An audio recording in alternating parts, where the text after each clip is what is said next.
মা কথাটি ছোট্ট, অনেক ছোট্ট একটা শব্দ, অথচ ছোট্ট এই শব্দের মধ্যেই লুকিয়ে আছে পৃথিবীর সকল মায়া, সকল মমতা, অকৃত্রিম আদর, স্নেহ, নিঃস্বার্থ ভালোবাসা, সব সুখের কথা। এই পৃথিবীতে মায়ের ভালোবাসার সঙ্গে কোনো কিছু তুলনা চলে না। মায়ের তুলনা মা নিজেই। নদীর তলদেশে তো যাওয়া যায়, কিন্তু মায়ের ভালোবাসার গভীরতা পরিমাপ করা যায় না। মা যেন সীমার মাঝে অসীম।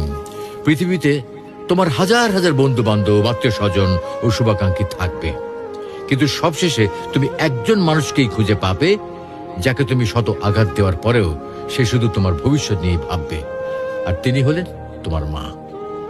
মা হলেন সেই নারী যিনি সন্তানের জন্ম দেন এবং তাকে লালন পালন করেন। আর তাই চোখ খুলে মমতাময়ী মায়ের মুক্তির প্রেমে পড়ার মধ্যে দিয়ে শুরু হয় আমাদের জীবন।